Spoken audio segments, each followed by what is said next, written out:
14 तब को बका का कोई बोलिया न एक हरफ। ऋषि मुनि योगी यति अवतार तीर्थंकर सारे थक गए। हिमालय की गुफाओं में बैठे हुए ऋषि मुनि थक गए, लेकिन कोई पा नहीं पाया। वो इस जागनी लीला में सबके धाम हृदय में मिल सकता है, लेकिन तारतम्य ज्ञान के प्रकाश में विरह की रसधारा चाहिए।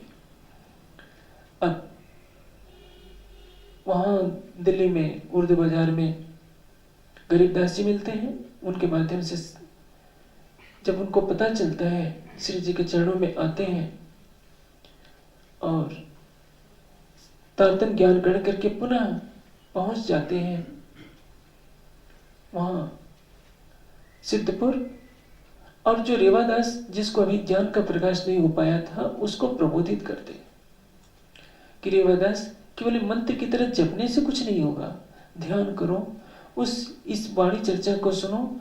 और थाना थाप्या सिद्धपुर में, थाना यानी केंद्र, समाज में ज्ञान केंद्रों की आवश्यकता की जरूरत है। जगह जगह ज्ञान के केंद्र बने जहां से समाज को वाणी मिले। केवल घंटी घड़ियाल बजाने से और खीर पूड़ी के बड़े बड़े भंडारे करने से किसी की आत्मा जागृत नहीं होगी। जो धन बड़े बड़े कलश चढ़ाने में खर्च हो रहा है, उस धन को वाणी के फैलाव में लगाने की जरूरत है। देश में 400 मंदिर हैं, लेकिन 400 मंदिरों को संचालित करने के लिए 400 विद्वान नहीं है। 400 मंदिरों की जगह 400 ज्ञान के केंद्र बने होते तो आज सारे संसार में वाणी की गूंज हो रही होती। अब श्री जी की ज्ञान की रश्मियां लेकर केशव भट्ट सिद्धपुर आते हैं और वहां अनेक सुंदर साध को जागृत करते हैं। धाम चर्चा नित होवी, वहां प्रतिदिन परम धाम की चर्चा होती है और चितवनी कराई जाती है। अब सिद्धपुर से सिद्धपुर के अंदर मेते पहुंचे धाए। अब श्री जी सिद्धपुर से होते हुए मेड़ता पहुंच जाते हैं। मेड़ता में क्या हो रहा है? मेड़ता में एक लाभानंद नाम का यति रहता है। यति किसको कहते हैं?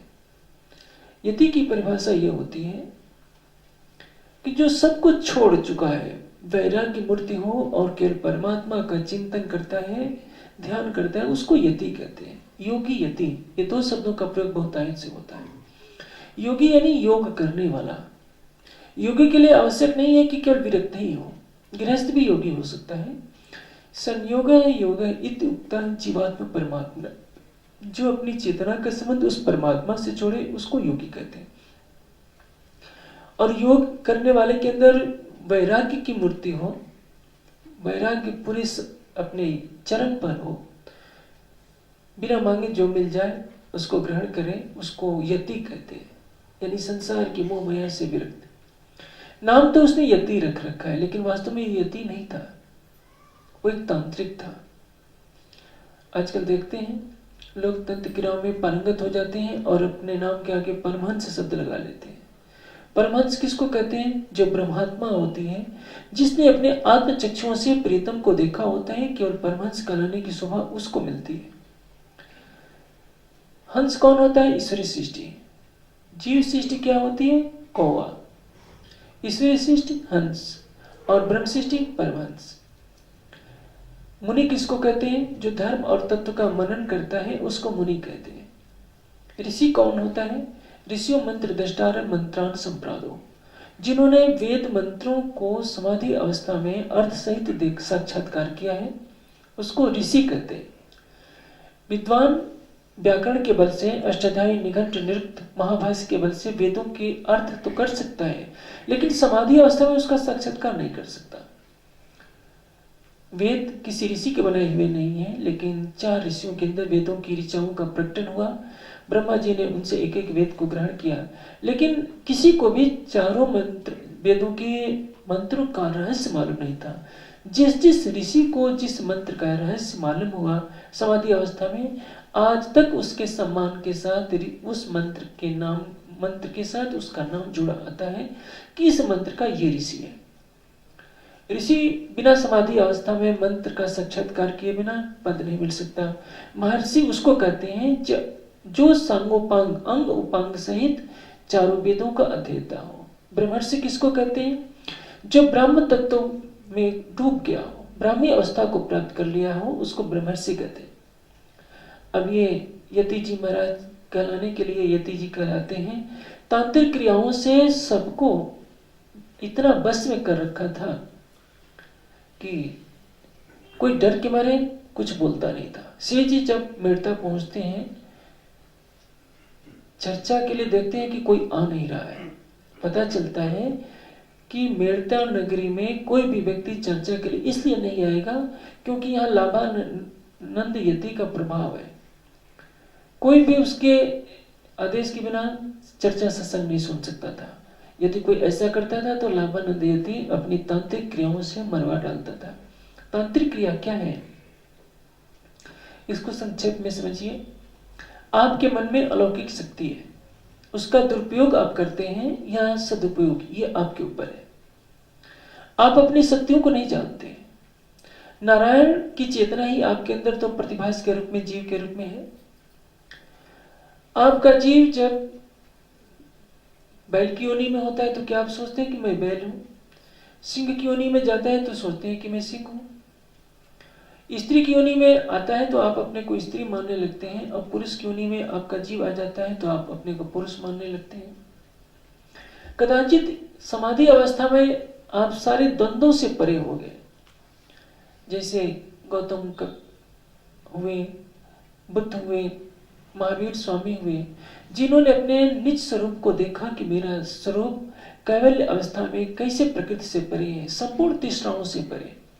उस अवस्था में, शुद्ध अवस्था में आ जाने के बाद आप मन से जो भी संकल्प करेंगे वो हो जाएगा।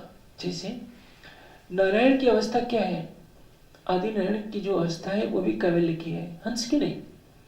जब तक इस प्रकृति से संबंध बना रहेगा तब तक वो शुद्धतम अवस्था कैवल्य की ही कहलाएगी।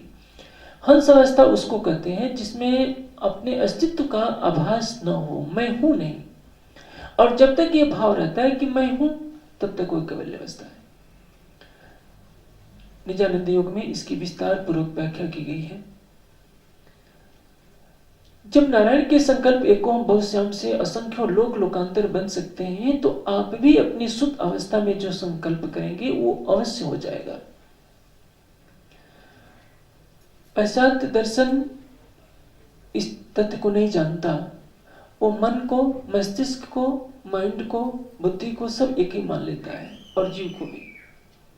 उसको ये मालूम नहीं है कि मस्तिष्क अलग है, मन अलग है, बुद्धि अलग है, चित्त अलग है, अहम अलग है। इसलिए जोसेफ मर्सी ने किताब लिखी और चेतन मन की शक्ति पूरी दुनिया में प्रसिद्ध हो गई।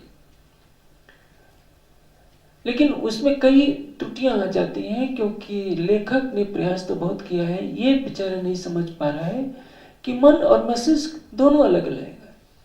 मस्तिष्क तो स्थूल भाग है, मस्तिष्क के कई भाग हो सकते हैं, उसको 5 भागों में बांटिए या कितने भागों में बांटिए। मस्तिष्क का ऑपरेशन हो सकता है, मन का नहीं। मन, चित्त, बुद्धि और अहम, ये कारण शरीर के अंतर्गत आते हैं, और किसी भी सूक्ष्मदर्शी से इनको देखा नहीं जा सकता। इन चारों तत्वों का दर्शन मन, चित्त, बुद्धि, अहंकार, जो कारण शरीर है, समाधि अवस्था में केवल योगी ही देख सकता है। किसी भौतिक अंदर से देखने की इनमें सामर्थ्य नहीं है। जब इसमें संकल्प किया जाता है शुद्ध अवस्था में आकर, तो मन की शक्ति उसी में केंद्रित हो जाती है और वो लक्ष्य तक प्राप्त हो जाता है। इसके लिए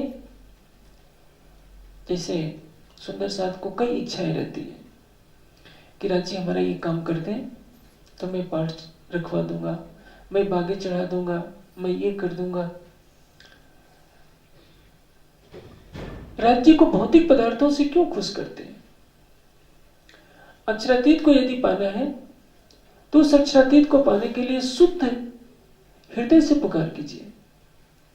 आप रात को सोने से पहले बिल्कुल शांत हो जाइए, अक्षरातीत को अपने दिल में बसाइए और अपने पवित्र हृदय से अपने मन के संकल्प को दोहराइए। मैं ज्ञान से युक्त हो जाऊं, मुझे प्रियतम परब्रह्म का साक्षात्कार हो, मैं निर्विकार हो रहा हूं, मेरी आत्मा माधुर्य प्रेम में डूबती जा रही है। इन बातों को करके आप सो जाइए। परिणाम क्या होगा? आपके ये सकारात्मक विचार आपकी चेतना के शुद्ध स्वरूप तक पहुंच जाएंगे। किस प्रकार? जब मनुष्य सो रहा होता है तो सोते समय शरीर बिल्कुल स्थिर जड़ जैसा हो जाता है, मन चित्त बुद्धि से कोई कार्य नहीं होता है। जो काम समाधि अवस्था में होता है वही स्थिति निद्रा अवस्था में भी हो जाती है। अंतर इतना ही होता है कि समाधि अवस्था में त्रिगुणातीत अवस्था होती है और वो सतोगुण की बाहुल्यता होती है, निद्रा में तमोगुण की बाहुल्यता होती है। लेकिन मन चित्त बुद्धि निष्क्रिय अवस्था से हो जाते हैं। जो आपने संकल्प किया था कि मैं निर्विकार हो जाऊं, मैं अक्षरातीत का दर्शन कर लूं, संसार की मोह माया मेरे से हट जाए, इन्हीं सकारात्मक विचारों के साथ जब सो जाते हैं तो ये सारे विचार आपकी चेतना के शुद्ध धरातल पर पहुंचते हैं, जिसको अवचेतन मन का दिया गया है। चेतन और अवचेतन में क्या अंतर है? चेतन का विपरीत शब्द है अवचेतन। इसको पश्चिमी दार्शनिकों ने अलग अलग तरीके से व्याख्या की है। चेतन को उसको ये मानते हैं कि जो बहिर्मुखी मन है वो चेतन है, अंतर्मुखी मन अवचेतन है। और इसके लिए अलग अलग कॉन्शियस और सब कॉन्शियस माइंड शब्द प्रयोग किए हैं, जबकि ये उचित नहीं है। माइंड और मन अलग अलग है। माइंड का तात्पर्य मस्तिष्क से है। मस्तिष्क और मन एक हो ही नहीं सकता। मस्तिष्क तो कार्यशाला है, बुद्धि के निर्देश को मस्तिष्क ग्रहण करेगा, मन के निर्देश को मस्तिष्क ग्रहण करेगा, इसी तरह से चित्त के निर्देश को भी मस्तिष्क ग्रहण करेगा। जो कारण शरीर से आदेश जाएगा मस्तिष्क उसको क्रियान्वित करेगा, वो हमारी इंद्रियों को, शरीर को उस दिशा में नियोजित कर सकेगा। लेकिन मस्तिष्क को मस्तिष्क को मन कह देना बहुत बड़ी भूल होती है। जन्म जन्मांतरों के चित्त के संस्कार हमारे अंदर स्थित है। हम पूर्व जन्म में क्या थे, कितने जन्मों में हम क्या रहे हैं, किस योनि में हम क्या रहे हैं, किस जन्म में हम पुरुष रहे, किस जन्म में स्त्री रहे, किस जन्म में पशु रहे, किस जन्म में पक्षी रहे, वो सारे संस्कार हमारे चित्त के अंदर समाहित है। और उन संस्कारों से बंधा हुआ हमारा जीवन होता है। जब जब हम ध्यान की गहराइयों में पहुंचते जाएंगे, हमारे पूर्व जन्म के सारे दृश्य चित्रपट की तरह हमारे मना पटल पर दिखते जाएंगे। इसको कहते हैं पूर्व जन्म का दृश्य देखना। लेकिन ये सब भ्रांतियां हैं, यानी इनमें फंसे रह जाएंगे तो लक्ष्य से भटक जाएंगे। अभी मैं कह रहा था कि जैसे आप सकारात्मक विचारों के द्वारा अध्यात्म के शिखर पर पहुंच सकते हैं, आप जान सकते हैं कि मैं कौन हूं, अक्षरातीत क्या है, अक्षरातीत का दीदार कर सकते हैं, बुराइयों से हट सकते हैं। उसी तरह से नकारात्मक विचारों में मन की शक्ति को लगाकर आप गलत कार्य भी करवा सकते हैं। इसी को तंत्र क्रिया कहते हैं। यानी जैसे मैं एक संक्षेप में बता दे रहा हूं, लेकिन सबको मेरा निवेदन है कि इसको करें नहीं, क्योंकि यदि आप करेंगे तो पाप के भागी आप होंगे। सम्मोहन करने वाले क्या करते हैं, एक सूक्ष्म बिंदु, काला बिंदु बना लेते हैं और उसको 3.5 घंटे तक बिना पलक झपकाए जो देख लेगा, उसके मन में इतनी सम्मोहन शक्ति पैदा हो जाएगी कि किसी कहेगा कि खड़े हो जाओ तो उसको खड़ा होना पड़ेगा, कहेगा कि नाचो तो नाचना पड़ेगा, वो कहेगा कि रो तो बिना उसके वाक्य उसका पूरा हुआ नहीं, आपको नाचना पड़ेगा। जो वो कहेगा वो करेगा, करना पड़ेगा। क्यों? उसने मन की शक्ति को उसमें लगा दिया है, उसने वो सिद्धि प्राप्त कर ली है कि जैसा वो कहेगा वो करना पड़ेगा। तंत्र क्रिया में यही होता है। तंत्र क्रिया में किसी का नाश करना होता है, किसी को गलत दिशा में मोड़ना होता है, तो उल्टे सीधे मंत्रों के द्वारा मन की शक्ति उस पर केंद्रित की जाती है और किसी को मारा जाता है, किसी का कुछ विनाश कर दिया जाता है, किसी को कुछ विनाश किया जाता है। देवी देवताओं के मंत्र तो के नाम से तो केवल एक आधार मात्र होता है। कोई श्मशान में बैठकर बंगलामुखी की साधना करता है, कोई भैरव की सिद्धि करता है, कोई काली की सिद्धि करता है। सच में होता क्या है, ये मन की केवल शक्ति का दुरुपयोग होता है। जो तांत्रिक तो मुसलमान भी होते हैं, वो जिन्नों को खुश किया करते हैं, यानी अपने मन की शक्ति से आप किसी को कुछ भी चमत्कार दिखा सकते हैं। श्राप और वरदान में क्या अंतर है? श्राप में अनिष्ट चिंतन होता है और वरदान में शुभ चिंतन होता है। करने वाला संपन्न है। लेकिन यदि आप किसी का अनिष्ट चिंतन करते हैं, आप मन की शक्ति से किसी का पतन करते हैं, तो वो परमात्मा की दृष्टि में एक अपराध है। और आप यदि किसी का बुरा करते हैं तो आपको अपराध की सजा भुगतनी पड़ेगी। ये जितने तांत्रिक होते हैं इनका अंतिम समय बहुत बुरा गुजरता है, क्योंकि इन्होंने दूसरों का बुरा किया होता है। आध्यात्मिक शक्ति या भौतिक शक्ति किसी का विनाश करने के लिए नहीं होती है, सबके कल्याण की भावना करने के लिए होती है। सर्वशक्तिमान परमात्मा कितना दयालु है, कितना शक्तिशाली है, लेकिन सपने में भी किसी का बुरा नहीं करता। दुनिया उसको गाली भी देती है, फिर भी वो प्रत्यक्ष होकर प्रकट होकर नहीं कहता कि मैं सर्वशक्तिमान परमात्मा हूं, तुम्हारा नाश कर दूंगा, क्योंकि वो महान से महानतर है। जब आप पेड़ पर पत्थर मारते हैं तो मीठा फल देता है, तो सर्वशक्तिमान परमात्मा इतने छोटे हृदय का नहीं है। वो दया का सागर है, करुणा का सागर है, प्रेम और आनंद का सागर है। उसको मालूम है कि अज्ञानता में भटकते हुए प्राणी मुझे ऐसा ही करेंगे, तो मैं उनका नाश क्यों करूं। लोग क्या सोचते हैं कि यदि हमने पूजा नहीं किया, ये भगवान को नहीं चढ़ाया, तो भगवान मेरा नाश कर देंगे। कितनी बड़ी भ्रांति है। भगवान तो नाश कर ही नहीं सकते, वो तो दया के सागर है। लोग देवी देवताओं की पूजा क्यों नहीं छोड़ पाते? उनको डर ये रहता है कि ये देवी देवता मेरा नाश कर देंगे। होता क्या है, जो तांत्रिक क्रियाओं को करने वाले होते हैं, अपने इष्ट की यदि भक्ति न करें तो उनका नुकसान हो सकता है, क्योंकि वो तामसिक भक्ति होती है, वाममार्गी भक्ति होती है। वो मांस चढ़ाते हैं, शराब चढ़ाते हैं, दूसरों के विनाश के लिए मंत्र जप करते हैं, श्मशान में बैठ करके तमोगुणी साधना करते हैं। इन साधनाओं से कोई आत्म कल्याण का मार्ग नहीं है, बस चमत्कार दिखा दिखा करके लोगों को वशीभूत करना होता है, और दुनिया इन्हीं को सिद्ध माने बैठी होती है। लाभानंद यति इन तांत्रिक क्रियाओं में पारंगत था और चमत्कार दिखाया करता था। यदि कोई उसका कहना नहीं मानता था तो उसके घर का कोई कुछ न कुछ अनिष्ट कर देता था। यानी सम्मोहन, मारण, उच्चाटन, ये सारी क्रियाएं होती है। किसी को वशीभूत कर लेना, किसी को संकल्प बल से मार डालना, ये तंत्र क्रियाओं से संभव हो सकता है, लेकिन ये महापाप है। यदि आप तांत्रिक क्रिया का प्रयोग करके किसी को रोगी बना देते हैं, किसी को कुछ करते हैं, तो उसका दंड परमात्मा की तरफ से आपको भोगना पड़ेगा, आप उससे वंचित नहीं हो सकते। लेकिन यह भी है कि आपने यदि तांत्रिक क्रिया किसी ऐसे व्यक्ति पर की जिसे आपने किसी को श्राप दे दे कि जाओ तो मर जा, और वो व्यक्ति किसी सदगुरु से जुड़ा हुआ है, वो व्यक्ति परमात्मा का ध्यान करता है, तो आपके तंत्र की दुरुपयोग की हुई शक्ति आपको ही मार डालेगी। वो तो बच जाएगा, क्योंकि उसका संबंध किसी अलौकिक शक्ति से जुड़ा हुआ है। इसलिए जितने तांत्रिक होते हैं सामान्य लोगों को ही डराते हैं, इनसे कभी डरने की आवश्यकता नहीं है, इनके पास कुछ नहीं होता। आप अपने दिल में अक्षरातीत का भाव रखा कीजिए। जितने तांत्रिक होते हैं भोगी, विलासी और प्रथम श्रेणी के अपराधी होते हैं, मध्य मांस में डूबे हुए होते हैं, अध्यात्म से इनका कोई भी रिश्ता नहीं होता। लाभानंद यति भी वही है। श्री जी जाते हैं, 10 दिन तक उससे ज्ञान चर्चा होती है।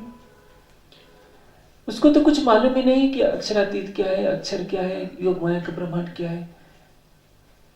जब देखता है कि मैं तो इनके प्रश्नों का उत्तर ही नहीं दे पाऊंगा, क्योंकि सुंदर साहब ने कहा कि धाम धनिए, ये जो लाभानंद यति है इसी के डर से कोई आता नहीं, यदि ये बस में आ जाए तो सभी लोग आ जाएंगे। श्री जी इसलिए उनके पास जाते हैं। 10 दिन तक चर्चा होने के बाद जब देखा कि मैं इनके प्रश्नों का उत्तर नहीं दे पाऊंगा, तो ईर्ष्या से ग्रसित हो गया और सोचा कि रात को जब ये सो रहे हैं तो मैं दैत्य हूं। दैत्य किसको कहते हैं? राक्षस। राक्षस यानी कौन? भूत प्रेत।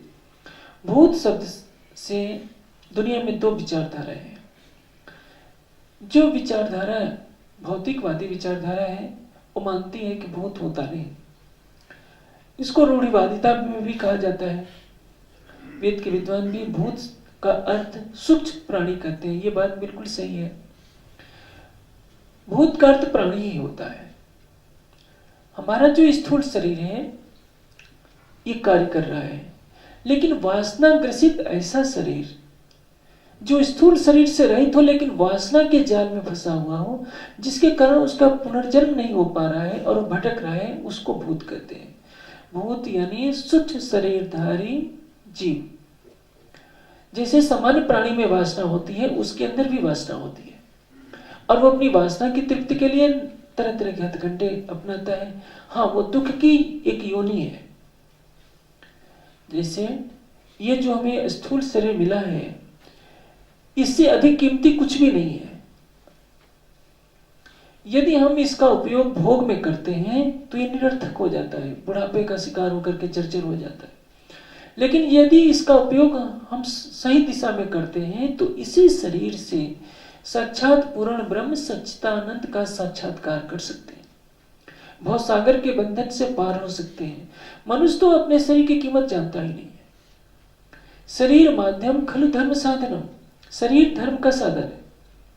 इसमें क्या है? हड्डियों का ढांचा है, उस मांस से ढका हुआ है, उसके ऊपर चमड़े का ढक्कन है, शरीर के 9 द्वारों से मलमूत्र ही बहता है। फिर भी इसके अंदर ज्योतिर्मयी चेतना है। यदि उसको ज्ञान का प्रकाश मिल गया और उसने परमात्मा की आराधना करना शुरू कर दिया तो इसी चेतना के अंदर इतना तेज आ सकता है कि जैसे 16 सूर्यों का तेज भी उसके सामने फीका पड़ जाए और सारी सृष्टि के रचयिता को, सबके मुक्तिदाता को इसी चेतना के द्वारा साक्षात दर्शन किया जा सकता है। सभी दुखों के बंधन को काटा जा सकता है। इसलिए इस शरीर की यावत रक्षा करनी चाहिए। शरीर को साधन बनाइए, साध्य नहीं। साध्य कौन है? परमात्मा। लेकिन जब हम शरीर को केवल खिलाने पिलाने नहलाने धुलाने शौक श्रृंगार में लगा देते हैं, सजावट में, कि शरीर ही सब कुछ है, ये भ्रम है। शरीर सब कुछ नहीं है। शरीर हमें साधन मिला है। जैसे हमें कहीं मंजिल पर पहुंचना है, घोड़ा स्वस्थ रहेगा तो मंजिल पर पहुंच पाएंगे, लेकिन घोड़े में यदि चलने की ताकत नहीं होगी तो मंजिल पर नहीं पहुंच सकते। घोड़े को दिन रात देखते ही रहे, मेरा इतना कीमती घोड़ा, इतना कीमती घोड़ा, तो मंजिल पर तब भी नहीं पहुंच पा सकते। देव और असुर दोनों के 2 मार्ग हैं। देवता चाहते हैं कि हम आत्मज्ञान की तरफ बढ़े और असुर क्या चाहते हैं कि शरीर ही सब कुछ है। यावत जीवेत सुखम जीवेत ऋणम कृत्वा कृतम पिबेत, जब तक जीवो सुख से जीवो, कर्ज लेकर भी घी खाओ। इसलिए जो शरीर के प्रति केंद्रित हो गए उनको असुर कहा गया। जो आत्मा की तरफ केंद्रित होते हैं उनको देवता कहते हैं, ब्रह्मज्ञानी कहते हैं। शरीर को साधन बनाकर जो आत्म तत्व का ज्ञान प्राप्त करे, आत्म साक्षात्कार करे, ब्रह्म साक्षात करे, उसी को ऋषि मुनि और महर्षि कहा जाता है। अभी प्रसंग चल रहा था, उस लाभानंद यति ने इन्हीं सूक्ष्म जीवों को बस में कर लिया था और उनसे मनमाना काम कराया करता था। कैसे? एक सच्ची घटना है। गोपीनाथ कविराज जी का एक शिष्य था जो उनके पास अध्ययन किया करता था। गोपीनाथ कविराज के बारे में प्रसिद्ध है कि वे 6 माह तक अपने कमरे में बंद रहे, किसी से मिले जुले नहीं, कठोर साधना में लगे रहे और पूरे विद्यालय, पूरे पुस्तकालय की सारी किताबें पढ़ गए थे। इतने गहन अध्येता थे। उनके मोहल्ले में एक तांत्रिक आ गया जो हाथ फैलाता था और 1 मिनट में 1000 किलोमीटर से चीजें मंगा कर दे देता था। अब ऐसा चमत्कार कोई दिखाए तो लोगों की भीड़ तो चमत्कार के पीछे भागती है। साधो केहर कहीं करमात ये दुनिया तितराचे। चमत्कार के पीछे भागने वाली जनता कितनी भीड़ हो गई कि उस शिष्य के मन में आया कि मैं भी क्यों नहीं ये विद्या सीख लूं। जैसे ही वो उस तांत्रिक के पास गया, उनसे विद्या सीखा और रात्रि को उनके बताए हुए मार्ग से जप करने लगा। लेकिन जब कुछ सिद्धि नहीं मिली तो अगले दिन भागा हुआ आया और कहता है कि मैंने आपके बताए हुए मार्ग से साधना तो प्रारंभ की लेकिन मुझे कोई लाभ नहीं हुआ। वो तांत्रिक कहता है कि यदि तुम मेरी सिद्धि को प्राप्त करना चाहते हो तो जो तुम संध्या करते हो उस संध्या को तुम्हें छोड़ना पड़ेगा। चयन करना तुम्हारा काम है, क्योंकि जब तुम जप करने लगे और मेरा प्रेत जिससे मैं ये कार्य करवाता हूं, तुम्हारे शरीर के अंदर प्रवेश करना चाहा तो तुम्हारी तेज से जलने लगा और भाग खड़ा हुआ। यदि तुम इस सिद्धि को चाहते हो तो परमात्मा की भक्ति बंद करनी पड़ेगी। वो गया अपने गुरुदेव से पूछने, गोपीनाथ कविराज से, कि गुरुदेव मैं क्या करूं, मैं उस सिद्धि को सीखना चाहता हूं और मेरे साथ ये घटना घटी। वो तांत्रिक कह रहा है कि तुम संध्या करना बंद कर दो, क्योंकि अभी छोटी अवस्था का बालक था, उसको पता तो सब कुछ नहीं था।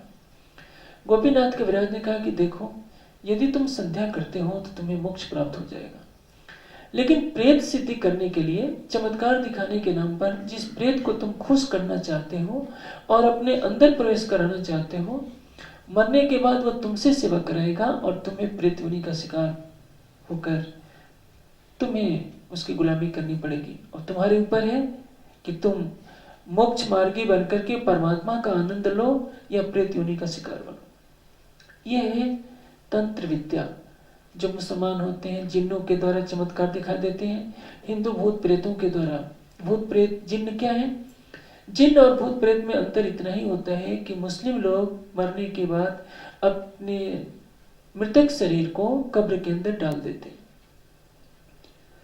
उससे उस जीव को आसक्ति बन जाती है और जब तक कब्र पूरी तरह सड़ नहीं जाती उसका पुनर्जन्म नहीं हो पाता।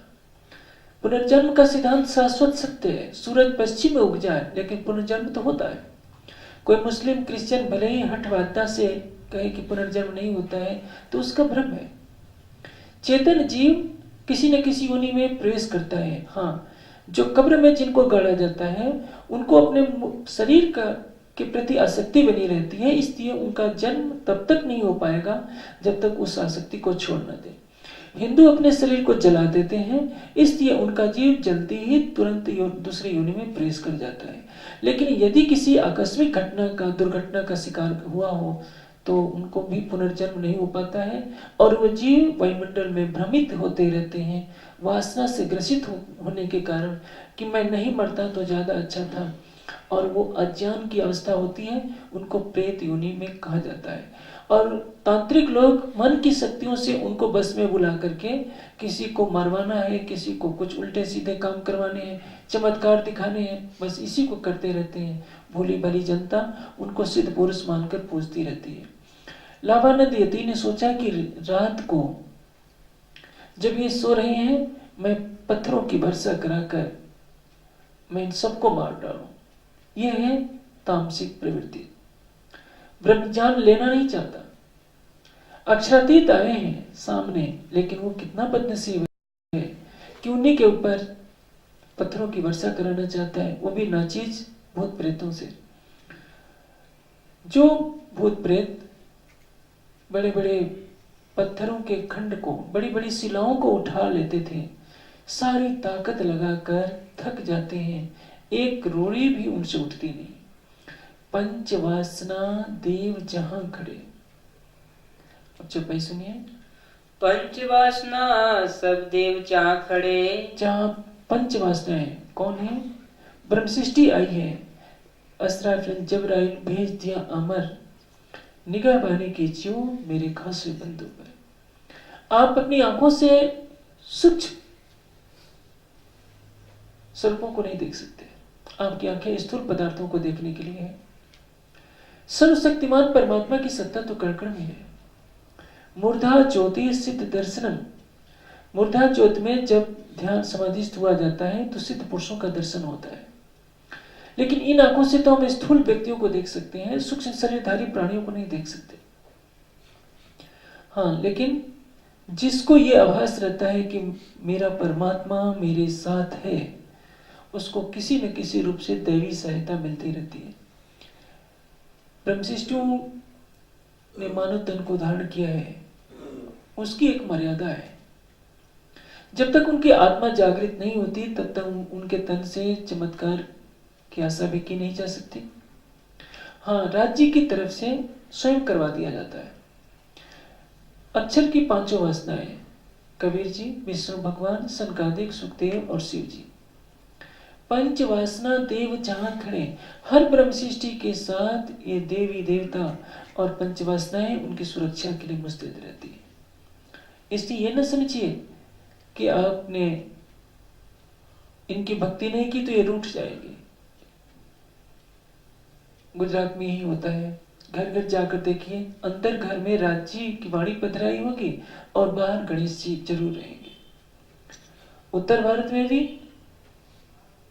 राज्य की पूजा होगी और बाहर भूमिया देवता का कुछ न कुछ रहेगा। लोग किससे डरते हैं?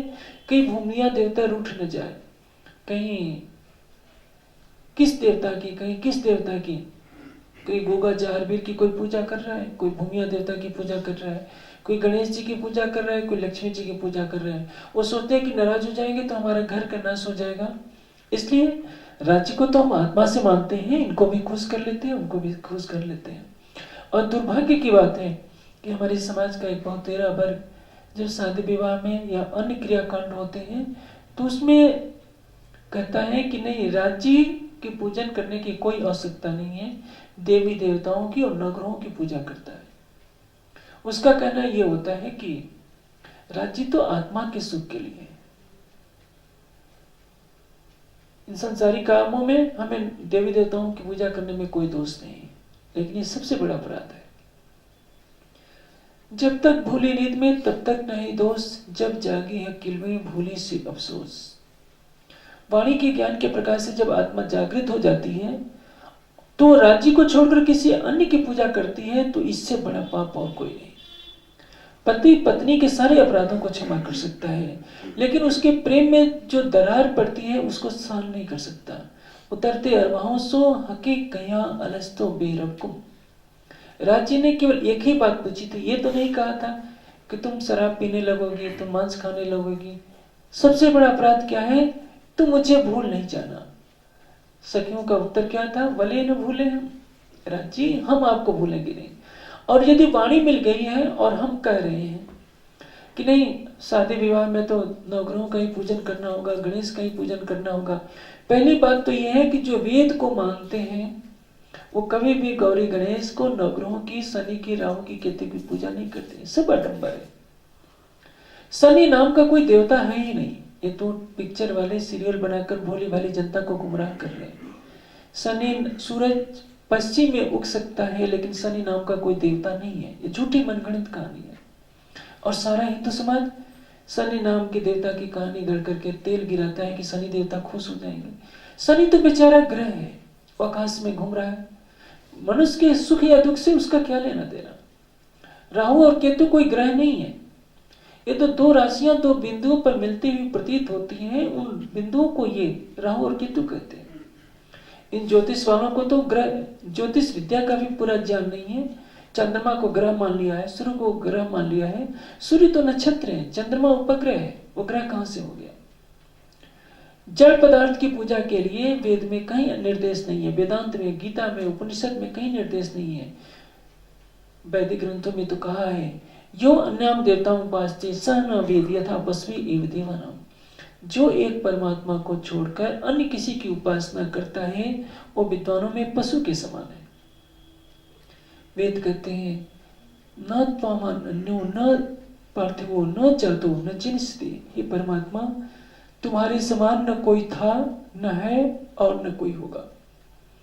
वेद में कितने मधुर शब्दों में कहा गया है, वयम त्वम, वयम तव, हम तुम्हारे हैं, और तुम अस्माकम, तुम हमारे, हम तुम्हारे। एक परमात्मा की आराधना, एक परमात्मा से अटूट प्रेम सबके लिए बताया गया है। लेकिन मनमानी झूठे ग्रंथ बना दिए गए, पुराणों में किस्सा कहानियां गपोड़े भर दिए गए। कोई शिव का भक्त बना, कोई राम का, कोई हनुमान का, कोई गणेश का, कोई देवी का, कोई नवग्रहों का, कोई शनि जैसे काल्पनिक देवता का। ये कोरा भ्रम है और इसी भ्रम का शिकार सारा देश बनता जा रहा है। हिंदू समाज क्योंकि शिक्षा से ग्रसित है। अब ब्रह्मशिष्टियों की रक्षा में कौन लगे हैं? पंचवासना देव जहां खड़े वहां कोई क्या कर सकेगा? हमको विश्वास ही नहीं होता कि राज्य हमारे साथ है। राज्य क्या कहते हैं? मैं रह न सकूं रूहों बिन, रूहें रह न सके मुझ बिन, जब पहचान हो वे वाको तब सही न बिछुआ के। ब्रह्मशिष्टि को जब पहचान हो जाएगी तो एक क्षण भी राज्य से अलग नहीं होगी। जो अपने को अलग समझता है कि राज्य हमसे दूर है, वही बहुत बड़ी भ्रांति में है। और इसलिए क्योंकि राज्य को हम अपना नहीं मानते। हम किसको अपना मानते हैं? हम अपने पति को अपना मानते हैं, पत्नी को अपना मानते हैं, बच्चों को अपना मानते हैं, पिता को अपना मानते हैं, भाई बहनों को अपना मानते हैं। राज्य ही एक पराये हैं।